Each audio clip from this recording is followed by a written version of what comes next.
ప్రముఖ messaging app అయిన వాట్సాప్‌కు కేంద్రం గుడ్ న్యూస్ చెప్పింది. వాట్సాప్ అందిస్తున్న పేమెంట్ సేవలపై పరిమితులను ఎత్తేసింది.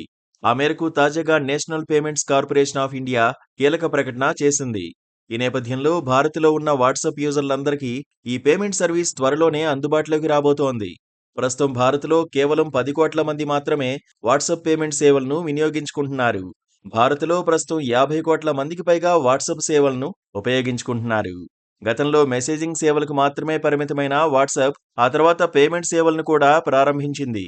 అయితే వాట్సాప్ పేమెంట్ సేవలపై కేంద్రం ఆంక్షలు విధించింది. 2020లో వాట్సాప్ పేమెంట్ సేవలను కేవలం 4 కోట్ల మంది వినియోగించుకునేందుకే అవకాశం కల్పించింది. 2022లో ఆ పరిమితిని 10 కోట్ల మందికి పెంచింది. తాజాగా ఆ పరిమితిని పూర్తిగా ఎత్తివేసింది. దీంతో త్వరలోనే వాట్సాప్ పేమెంట్ సేవలు అందరికీ అందుబాటులోకి రాబోతున్నాయి. ఈ సేవలను ఉపయోగించుకోవాలంటే మీ ఐఓఎస్ లేదా ఆండ్రాయిడ్లో వాట్సాప్ లేటెస్ట్ వెర్షన్ను ఇన్స్టాల్ చేసుకోవాలి. వాట్సాప్ ద్వారా పేమెంట్ చేయాలంటే భారత్లో అకౌంట్ ఉండాలి.